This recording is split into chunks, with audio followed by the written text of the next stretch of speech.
பூலோகத்தில் உள்ள உயிர்களை எடுக்கக்கூடியவர் யமதர்மர்.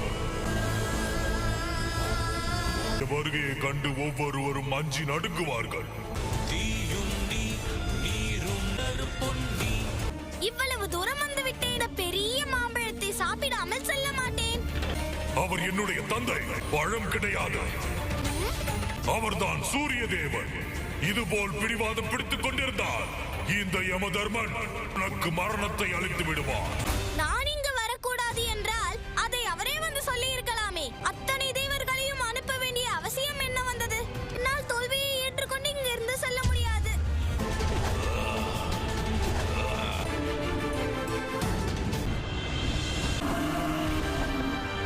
அது என்னை நோக்கித்தான் வருகிறது.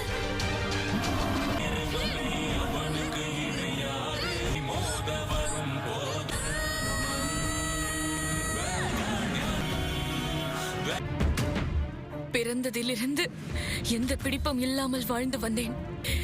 தாம் தான் கருணையோடு மாருதியை எனக்கு வழங்கி வாழ்க்கையில் மகிழ்ச்சி அளித்தீர்கள். எல்லோரும் போற்றும்படி செய்தீர்கள். மாருதி மட்டும் என்னுடைய வாழ்க்கையில் வரவில்லை என்றால் இந்த அஞ்சனைக்கு வாழ்வென்று ஒன்று கிடையாது.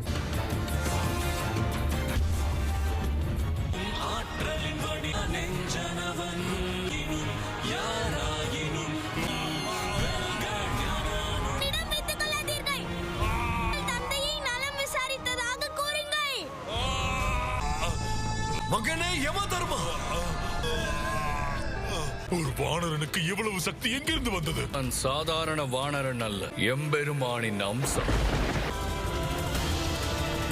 தேவேந்திரா, ஒரு வானரன் ஆசைப்பட்டான் என்று அவனை விட்டால் அது தவறுக்கு வழிவகுக்கும்.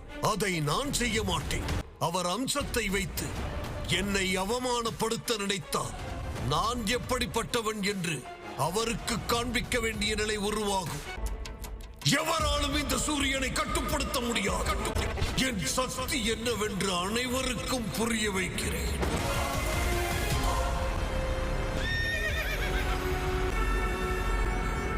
வணங்குகிறேன். உங்களை பார்த்தாலும் தேவனாக தெரிகிறது.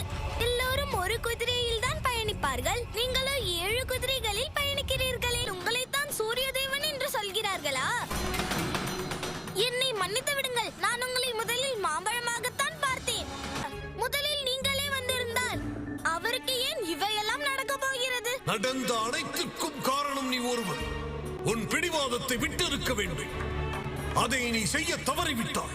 செய்த தவறுக்கு தண்டனையை அனுபவிக்க வேண்டும். உனக்கு சுவையான பழம் தானே வேண்டும். வா, எடுத்துக்கொள்.